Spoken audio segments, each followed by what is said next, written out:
this is something I've been talking about for a few years. One of the problems we have, and it's not simply in cryptography, but across much of computing, our reward system has skewed what research is all about. So we have a system whereby funding goes to those who can solve problems that are needed right away.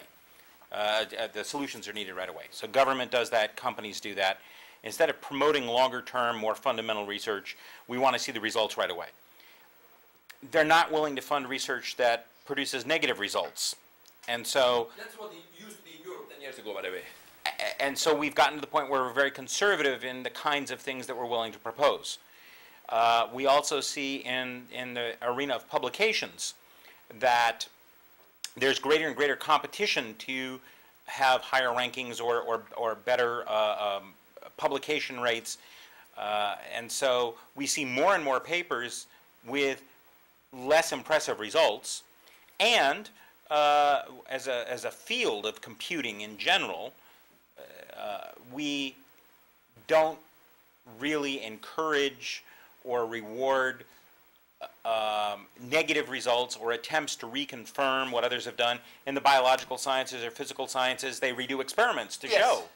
We don't do that because there's no publication in it, and there's no money. No one will fund it. And so we've developed a discipline that increasingly is more and more ad hoc results that look good at first blush, and then nobody looks back because there's no reward for it. So I agree with you completely, but I would say it's actually a much broader problem than simply But there are approaches. I mean, when you think about the internet, there are approaches that we could consider as, for example, making a database. It's not the first time that I thought about, that I basically spoke about using databases to look at all the schemes, protocols, etc. that have been developed and make it available on the internet. But it was a different context. It was in the context of actually checking whether some scheme that is being now proposed is actually more complex than a trivial combination of existing schemes. But that same database could be used to relate it to your question, where people basically say, I taught this proof in my class, okay? And I have answered all the questions of the students, and so yes, I'm going to tick that I actually taught this proof in my class. It means that somebody has actually looked at it, talked about it quite in details, and then having the possibility of students who say, I don't understand that, oops, that's a bug, okay?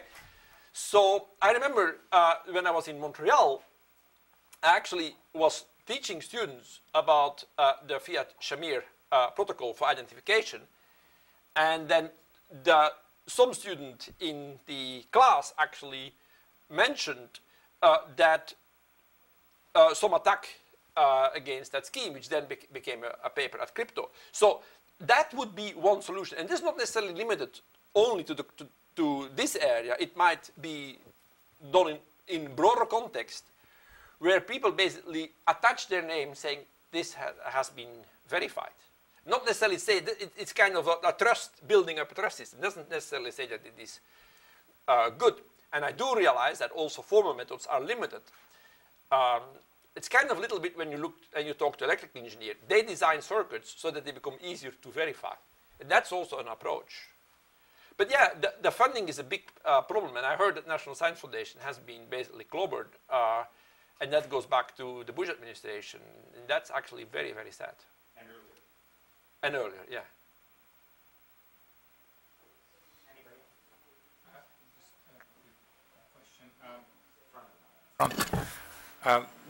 One of the problems with anything that pertains to security, be it cryptography, be it system security, be it even national defense, is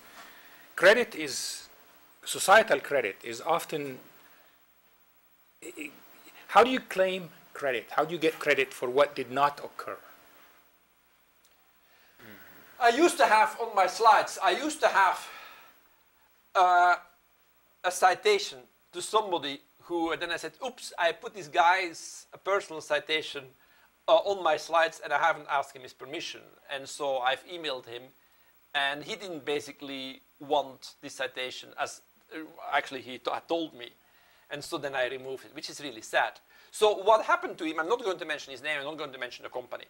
So it was a company that in the 80s invested a lot of money in actually using authentication to make sure that people who actually going from outside the network and trying to go in, that they're actually authorized. And so they used DES and other techniques at that time in order to guarantee the authenticity. So this company became in financial problems in the 90s, and they called the head of this group saying, okay, you have basically recommended us to implement all this crypto. How much did you actually save? And so when I teach about intrusion detection, I say this intrusion detection thing, although it's quite limited, is useful because then you can actually use it. I actually spoke about it with actually mentioning his name about intrusion detection, and when you look at how much money has been saved. And that is the issue. And so he lost, not only did he lose his job, but the whole group was fired because he couldn't demonstrate how much money the company had saved.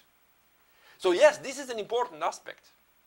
And that's why I think it's sad that I can actually not mention the name, his name, and the name of the organization for which he worked, and actually state what you exactly said. Yes, yes, it is. You know, there are people looking at economic aspects of security, and so that's an issue that should be definitely there.